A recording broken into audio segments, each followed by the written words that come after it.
Assalamualaikum warahmatullahi wabarakatuh. Alhamdulillahirabbil alamin wa bihi nasta'in wa ala umuri dunya wa ala alihi wa sahbihi ajmain. Asyhadu an la ilaha illallah wahdahu la syarika lah wa asyhadu anna Muhammadan abduhu wa rasuluh. Qala rabbi shrah wa yassir li amri wa hlul 'uqdatam min lisani yafqahu qawli. Nur jalur tumanang saya para tamu orang yang pantes kaaturan saagui penghormatan dumateng para bendin sepuh dewan sepuh tokoh agama tokoh masyarakat alim ulama ingkang rinten darahipun satas manding kitab suci payung lagi minangka panuntun kiblat ing pamba ingkang satu hulu ing ingkang tansah berhormatan seperti dumateng panjenengan Bapak Kepala Desa sak Jurjang pranipun ingkang asta percaya wonten ing Desa Rogodadi ingkang dados pamban-pambating praja dados sadereng dari pangayuman perkara dasih wonten ing Dukuk Karang Andri ingkang tansah kalormati.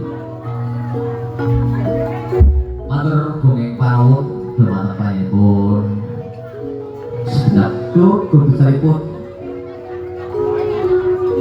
saking Ibu Kani ingkang kersa ngaturi saha mulemu dumateng paguyuban Sri Jaranan Kuda Kepang ingkang mijil saking Padepokan Desa Petir Sebir Paduan Karangjati minangka paguyuban menika ingkang dipun sesepuhi kali panjenengan Bapak Slamet Riyadi ingkang dipun pimpin kali panjenengan Syekh Mas Jaidin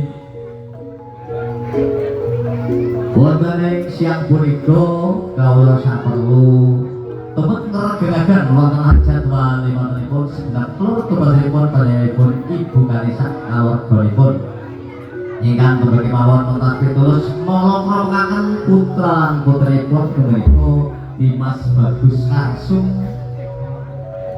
kali Diah Ayu Anissa Fitria Isnaini ingkang sek berbahagia.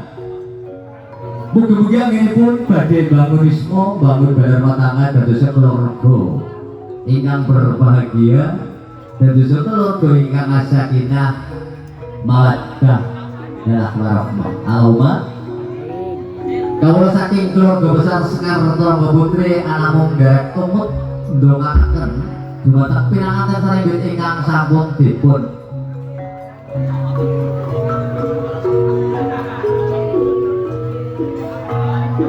kala-kala mugi-mugi dados keluarga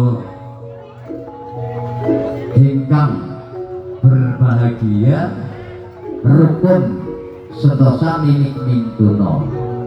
Dene paguyuban menika ingkang mijil saking Desa Petir, Kecamatan Purwodadi, Kabupaten Banjarnegara niki nun sewu ditambahi malih nggih derek tepang kali warga masyarakat wonten ing tlatah Desa Rogodadi Dukuk Karang Andri nggih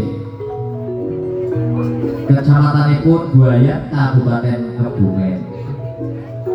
Mugi-mugi anggenipun kula saputra badhe tas panglipur wonten ing sapunika saged dipun apreksasi kanthi sae boten menangi alangan satunggal punapa mugi kula aturaken dumateng Bapak aparat keamanan saking Kapolsek Kecamatan Buayan beserta Bapak Pramil serta jajaranipun ingkang tansah kula hormati dene sampun kersa maringi dipangestu dumateng kita sak rombongan saengga kawula saged nepi jejepanipun Ibu Kani sakeluarga mugi-mugi anggenipun kawula saputra badhe tas panglipur wonten ing sapunika ugi wonten ing dalem akeh boten menanggi alangan satunggaling punapa winantu karayon kali singlir ing robeda. Allahumma amin.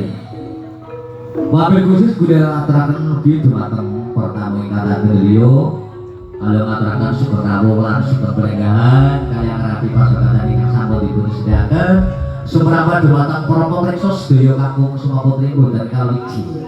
Alhamdulillah rabbil alamin wonten kaladanan menika kula lan panjenengan sedaya tansah dipunparingi sehat hikmah hidayah saking Allah Subhanahu wa taala sehingga saged areya wonten ing adi pentas sedi jaranan kudane Sekar Tronggo Putih.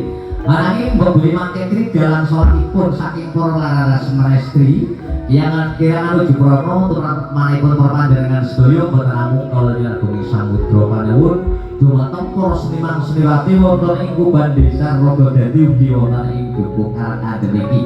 Pramila atur saking kawula boten saged ngaturaken ingkang mereka warna jelas nggih boten pratitis kirang sopan satunipun saking kula pribadi anggenipun kula ambil woro wonten ing paguyuban menika boten namung kala nyambung samudra panuwun. Pramila kalahir kateosan wa bilih hidayah. Wassalamualaikum warahmatullahi wabarakatuh. Sira dirajaya dingrat lebur dening sang pangastuti jaya jaya jayati rahayu rahayu rayu.